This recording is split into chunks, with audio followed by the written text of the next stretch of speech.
Hi, welcome back to Through Nicky's Lens. I am Nicky with another video for you today. Curious to know what plans Canada has over the next few years, that's 2026 to 2028 for immigration? I want to highlight for you some of the things in Canada's immigration levels plan that will be changing, as well as some of those things that will remain stable, similar to how they are right now.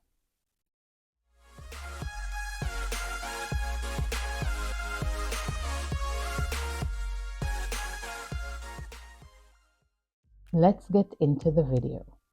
Instead of increasing numbers as years before, Canada now wants to create an impact in relation to their immigration choices. Focus now is on stability, filling shortages in labor, supporting key sectors like healthcare or trades, as well as strengthening community.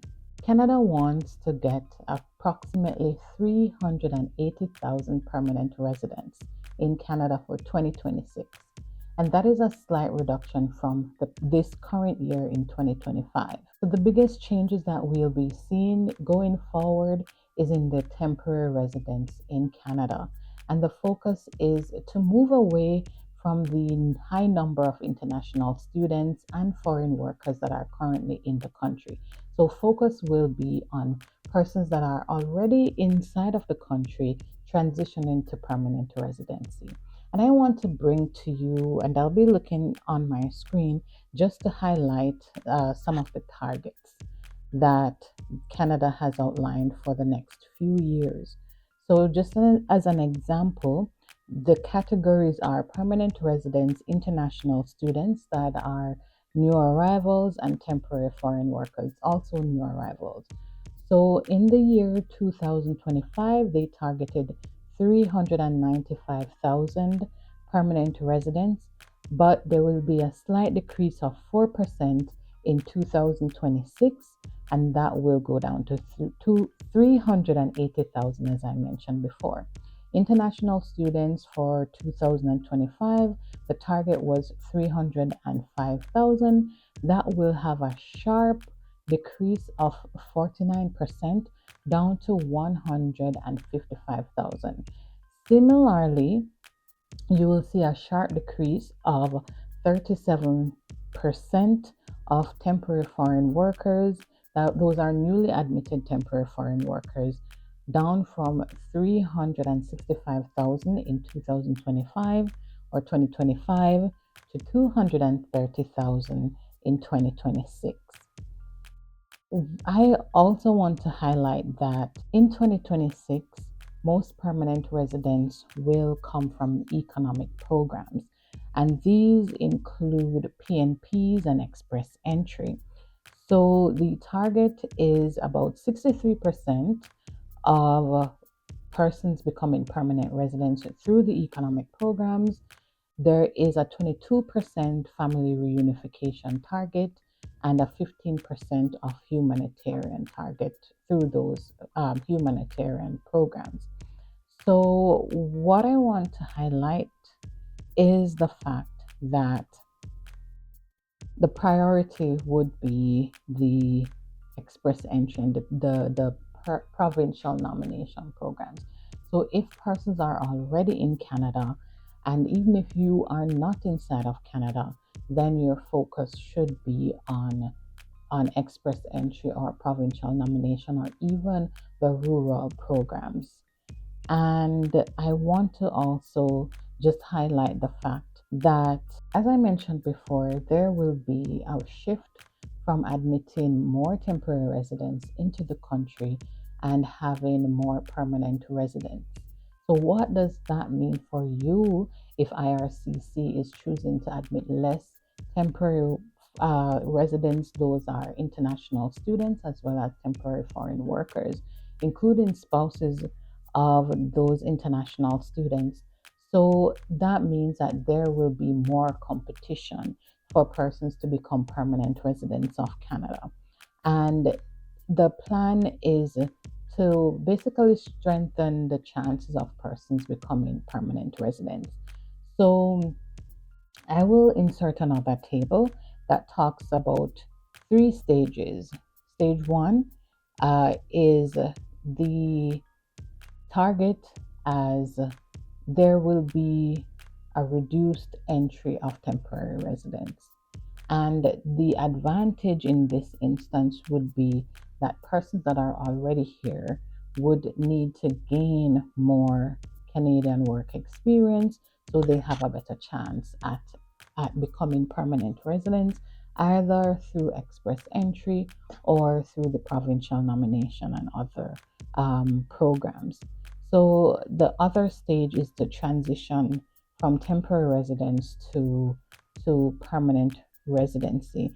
And that could mean that there will be improved pathways for persons or opportunities for persons to become permanent residents in Canada. So Canada is also prioritizing having more French speakers in the country. Those are persons outside of Quebec. And the target for 2026 is to have a 9% increase. So they're strengthening Francophone communities in Canada.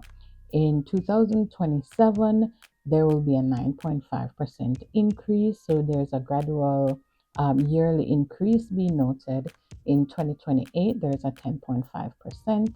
And in 2029, there will be a 12%. We're also seeing that there are plans for two one-time initiatives, and those are to admit 115,000 applicants for protected persons. Those are people that are already within the country, and that's between 2026 and 2027, and 33,000 skilled temporary foreign workers transitioning to permanent residents, and that's on a fast track basis.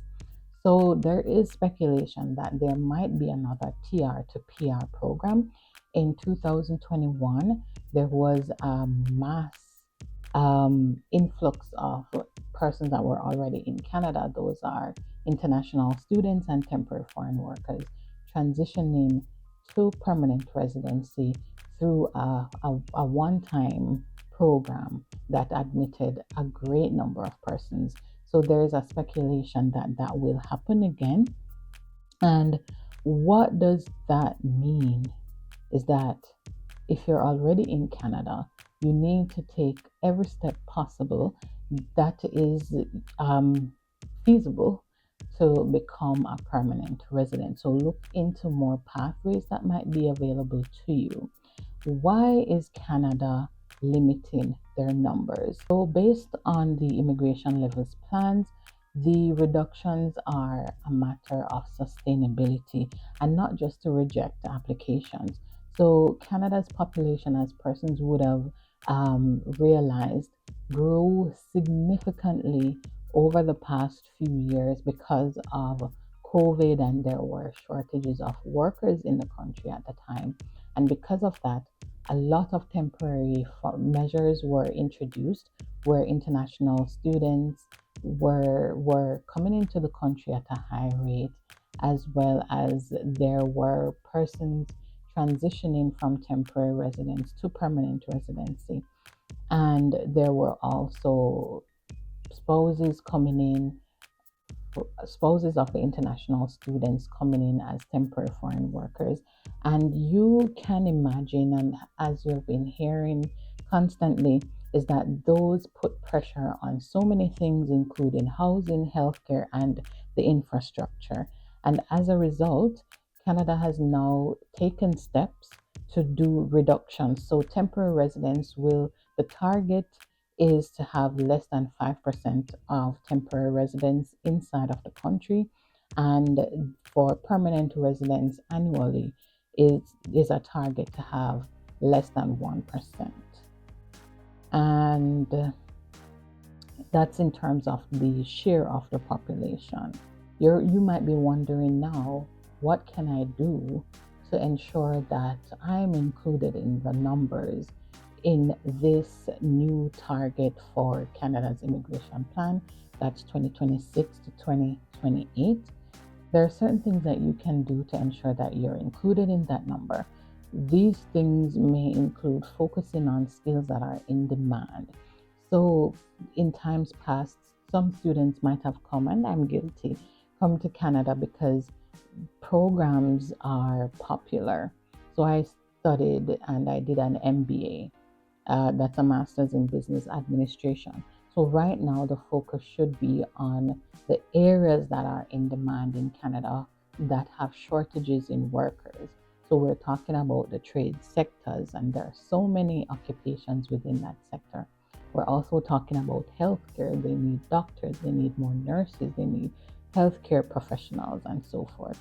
The focus right now as well is to increase those number of persons that can speak French that are outside of the province of Quebec.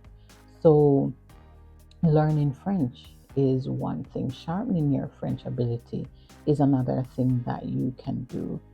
So I will also include this table that basically outlines so the area of focus and what strategy you can use. So in demand skills, as I mentioned, the strategy is to go into healthcare fields or do courses that are targeted at healthcare, trades, or technology or tech. There are regional pathways, so you can explore provincial nomination program, PNPs, as well as other rural programs. You take advantage of learning or improving your French ability, and the fact that current temporary residents can build their Canadian experience, and this is basically a way to become a permanent resident. I want to thank you for taking the time to watch to the end of this video. Thank you for tuning in to my channel. If you haven't already subscribed, please go ahead and subscribe, like the video, share the video with someone that might find it interesting, that might need to have this information if they're planning on coming to Canada anytime soon. I want to also take the time to say thank you so much for getting me to over 1,000 subscribers. I know that it, it takes commitment to subscribe, and I really appreciate the persons that continuously come to my channel, watch my videos, and I want to say I'm back. Thank you so much for making it through Nikki's Lens, and I'll see you in my next video.